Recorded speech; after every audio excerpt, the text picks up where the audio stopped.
Hello, my name is Sarah Larkin, and this video will discuss the basics of doing subtraction on the Cranmer abacus.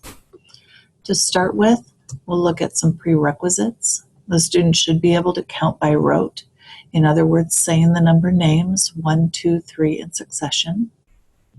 They should also be able to demonstrate the ability to count the number of objects in a group and understand the overall concept of subtraction by taking a number of objects away from a group and telling you how many are left.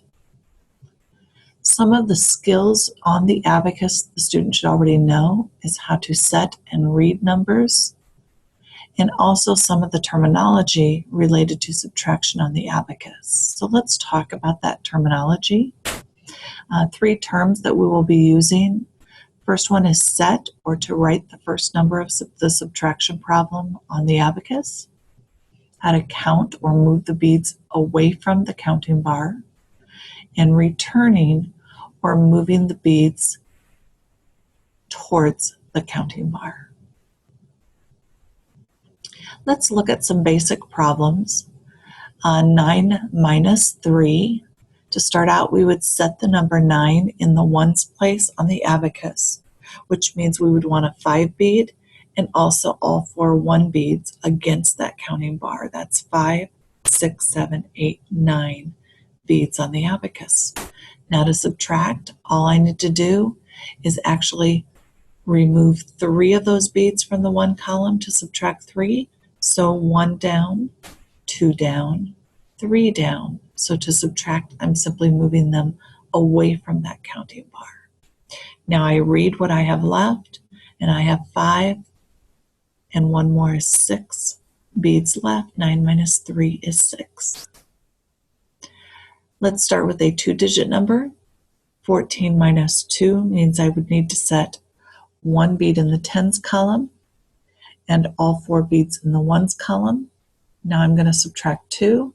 So I would simply remove 2 beads from that ones column and read what I have left. 1 10 and 2 ones for a total of 12. So 14 minus 2 is 12. Let's look at another subtraction problem with 2 digits, but this one's going to involve subtracting from the tens column. So let's say I have 35, 3 tens and 5 ones, and I want to subtract 20. Well, that's 2 tens, so in the tens column, I'm actually going to take away 2 beads, and by moving them down, then I look at what is still against the separation bar, and that's 1 10 and 5 ones for an answer of 15. 35 minus 20 is 15. Let's remove those, clear the abacus completely. This time we're going to do 99 minus 23. So we're going to subtract both tens and ones. So I'm going to move 9 tens in and 9 ones in towards that counting bar. Now to subtract 23, I'm going to remove 2 tens by moving 2 beads down in the tens column and 3 ones by moving 3 beads down in the ones column. Notice what I have left, 7 tens and 6 ones for an answer of 76.